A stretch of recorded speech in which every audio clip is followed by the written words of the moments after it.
In the quiet, sleepy town of Harmony Creek, where everybody knows everybody, the morning routine at the local post office was as predictable as the sunrise. That is, until a dusty, golden-haired retriever started showing up. Every single morning, right as Postmaster Arthur Finch unlocked the door, the dog would be there, sitting patiently on the steps, his tail giving a hopeful thump, thump, thump against the worn wood. At first, Arthur figured he was just a friendly stray, looking for a handout. He'd offer a piece of his breakfast sandwich, which the dog would politely accept, but he never lingered. He would just sit there, his intelligent brown eyes fixed on Arthur, as if waiting for something. This went on for a week. The dog became a local curiosity, the postal pup, as the townsfolk started calling him. He was gentle, well-behaved, but carried a profound sadness in his gaze that tugged at Arthur's heart. One crisp Tuesday morning, as Arthur knelt to give the dog his usual morning greeting, he noticed something he hadn't before. Tucked deep into the dog's worn leather collar, almost completely hidden, was a small, tightly folded piece of paper. His heart skipped a beat. With trembling hands, Arthur carefully worked the note free. It was grimy and tattered, as if it had been on a long, hard journey. He unfolded it, his breath catching in his throat as he read the shaky, childish handwriting. "Help. I am lost. My name is Leo.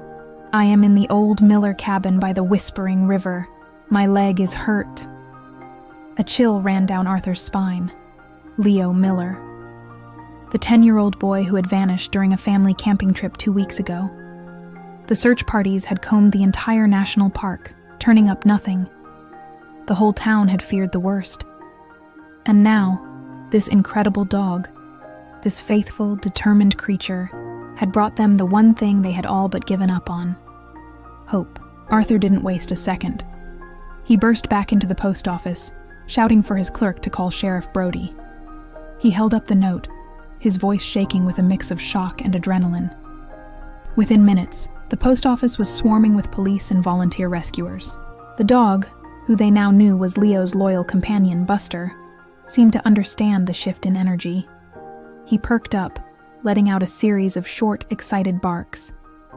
Buster responded with another sharp bark and immediately took off, leading a convoy of police cars and rescue vehicles out of town and toward the dense woods that bordered the Whispering River. It was a race against time. The terrain was rough, far off the marked trails. It became clear why no one had found the cabin.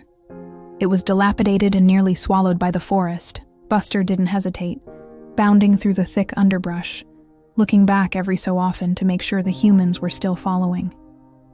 He led them straight to the cabin's broken-down door. Inside, they found him.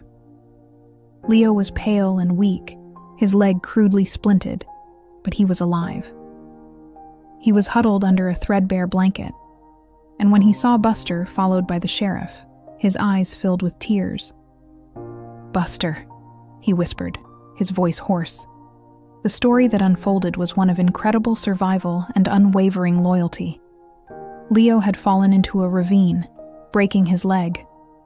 Knowing Leo couldn't move, Buster had somehow understood he had to go for help. Leo had scrawled the note using a piece of charcoal from the old fireplace and tucked it into Buster's collar, praying someone would find it. For 2 weeks, Buster had made the treacherous journey from the remote cabin to the nearest sign of civilization, the Harmony Creek post office, every single morning, and then returned to Leo's side every single night. He faced down wildlife, crossed a river, and navigated miles of unfamiliar territory, driven by a single purpose: to save his boy. He didn't just wander into town. He was on a mission. He chose the post office, a place of messages and delivery, as if he understood its very function. The reunion between Leo and his parents was something the entire town would talk about for years, but the hero of the hour was Buster. He wasn't just a good dog, he was a miracle worker. The story of the postal pup who delivered the most important message of his life became a local legend, a powerful reminder of the incredible bond between a boy and his dog. It shows that sometimes, the most extraordinary heroes don't wear capes. They have 4 paws, a wet nose, and a heart full of unconditional love. Thank you so much for joining us for this incredible story. If it touched your heart, please give this video a thumbs up and consider subscribing for more amazing tales. We'll see you next time.